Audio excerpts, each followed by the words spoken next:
का एक एक हिंदू यहूदी के साथ खड़ा है, इजराइल के साथ खड़ा है, ये मैं कहता हूं, और खड़ा होना चाहिए, क्योंकि भारत भी अपने अस्तित्व की लड़ाई की युद्ध, या भारत का एक एक हिंदू अपने अस्तित्व के लिए लड़ रहा है। आप इजराइल अगर कभी जाने का आपको मौका मिले तो कभी जाइएगा, वहाँ पर हाइफा चौक है, पता है वो कौन लोग हैं? जो भारत के लोग जाके इजराइल के लिए शहीद हुए, उनके नाम से वो चौक है। तो आप समझिए कि इजराइल का हमारे ऊपर कितना बड़ा एहसान है, और इजराइल ने उस एहसान के बदले हमारे को हर युद्ध में हमारा साथ दिया। 71 में साथ दिया, 65 में, 48 में, यहाँ तक कि कारगिल वार में भी हमारा साथ दिया। तो इजराइल तो हमारा बहुत ही अच्छा मित्र है, और भारत को हमेशा इजराइल का साथ देना चाहिए। इजराइल को छेड़ने के लिए किसने कहा था? जब इजराइल को छेड़ा तो भुगतना तो पड़ेगा ना। इजराइल शांत क्यों बैठेगा? जब इजराइल के ऊपर जब इजराइल पे बात आई तो इजराइल तो घर में घुसकर जवाब देकर आएगा ना। जब जो अपना योगी जी की बात है तो कायदे में रहोगे तो फायदे में रहोगे, तो इजराइल ने भी वही कहा था, कायदे में रहो और फायदे में रहो। जब वो कायदे में नहीं रहे तो नुकसान तो झेलना पड़ेगा उन लोगों को। We support Israel, we support Israel, we support Israel, I support Israel.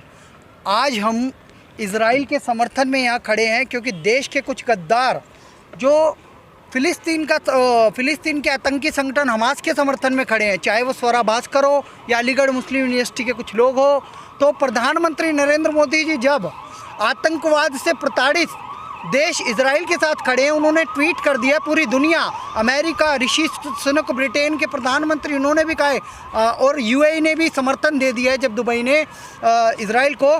तो हमें क्या दिक्कत है? हम भी खड़े हैं आज इजराइल के साथ, सबके साथ। ये शेखर भाई हैं, इन्होंने ये हमेशा पिछले 10 सालों से लगातार इजराइल के समर्थन में कार्यक्रम कर रहे हैं। तजिंदर पाल सिंह बग्गा, मैं रामेश्वर आर्या भाई, अपना कार्तिक जी, भाई स्वतंत्र जी, सुमित जी, खुशबू पांडे जी, हम सब समर्थन में खड़े हुए हैं। यहाँ पे जितने भी लोग हैं, रवि जी, एक ही मांग है, इस देश में कोई भी हमारे जैसा संगठन एक्टिव नहीं होना चाहिए।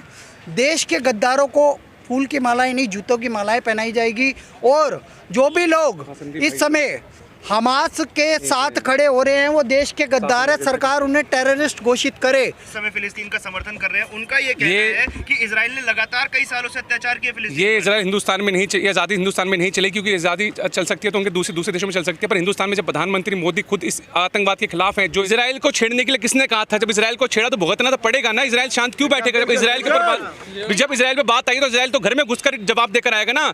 जब जो अपना योगी जी की बात है तो कायदे में रहोगे तो फायदे में रहोगे, तो इजराइल ने भी वही कहा था, कायदे में रहो और फायदे में रहो। जब वो कायदे में नहीं रहे तो नुकसान तो झेलना पड़ेगा उन लोगों को। भारत के कई मुसलमान समर्थन कर रहे हैं फिलिस्तीन का। देखो जो करेगा उसको एक बात करना चाहता हूं, अगर तुम्हारा को इतना प्यार है फिलिस्तीन से तो आप भी फिलिस्तीन चले जाओ, और इजराइल तुम्हारे को जवाब देने को तैयार बैठा हुआ है, बिल्कुल तैयार बैठा हुआ है इजराइल जवाब देने। बिल्कुल शांत इजराइल बैठा था। जब इजराइल के ऊपर बोला गया तो इजराइल को दुख होगा। इजराइल को जब छेड़ा है तुमने तो चिंगारी जब उठेगी तो दूर तक जाएगी, वो देखते रहना कहाँ तक जाएगी।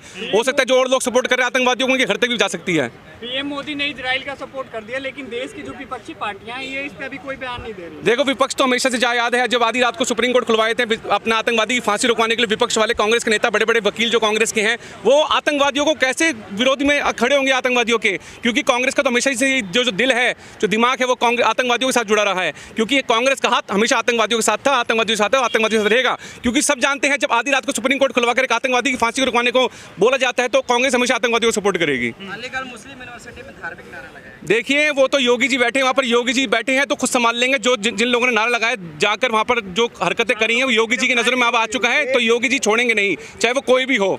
देश विरोधी लोगों को योगी जी और मोदी जी बिल्कुल नहीं छोड़ेंगे। अब हिंदुस्तान में देश विरोधी ताकतें जड़ से खत्म कर दी जाएंगी, चाहे कोई भी हो। जब कश्मीर को सुधार दिया तो ये लोग नारे लगाने वाले क्या चीज़ है?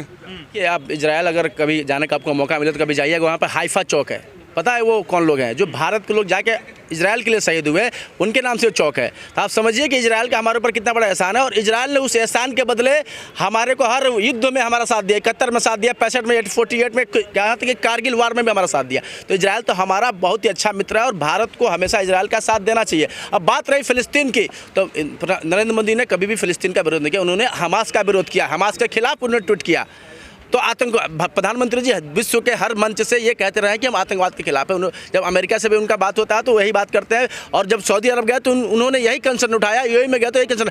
आज यूएई जैसा इस्लामिक देश इसका समर्थन इजराइल का समर्थन कर रहा है, तो उन लोगों को इस बात पे गौर करना चाहिए कि वो एक हमास जैसे आतंकवादियों का समर्थन कर रहे हैं। वो बड़े बड़े देश, ईरान जैसे देश, चीन जैसे देश, उनको सोचना चाहिए कि वो किस तरफ खड़े हैं। आज पूरी दुनिया दो धड़ों में बट गई है, एक जो आतंकवाद के खिलाफ खड़ी है और एक जो आतंकवाद का समर्थन कर रही है, तो समझिए ना दुनिया में क्या चल रहा है। दुनिया दो फाड़ में हो गई। वैसे भी यूक्रेन और रशिया के युद्ध चल रहा है, तो कहीं ना कहीं दुनिया में एक थर्ड वर्ल्ड वार की शुरुआत स्टार्ट हो गई है। टारगेट किया जाए। ये इजराइल के और यहूदियों के अस्तित्व की लड़ाई है, क्योंकि दुनिया में सबसे कम कोई अगर कम्युनिटी बची है तो यहूदी बचे हैं। वो अपनी स्थिति की लड़ाई आज भी लड़ रहे हैं। और जिस प्रकार से आपने देखा होगा उसका जो आप उसकी जोग्राफिकल देख लीजिए, उसकी एंटिटी देख लीजिए कि इजराइल एक तरफ से समुद्र है और 6 तरफ से वो घिरा हुआ है इस्लामिक कंट्री से, जो उसके विरोध में हमेशा खड़े रहते हैं, हमेशा उस पर आक्रमण करते रहते हैं। आपने देखा होगा कि जैसे ही हमास ने अटैक किया, हिजबुल्लाह उधर से आ गया, लेबनान का जो आतंकवादी संगठन, उसको भी ईरान ने समर्थन दिया। ईरान ने पैसे दिए। जिस देश में खाने के लिए नहीं है, वो देश 5-5, 7-7 हज़ार रॉकेट फायर कर रहा है। सोचिए कितनी क्राइसिस है उस देश के पास।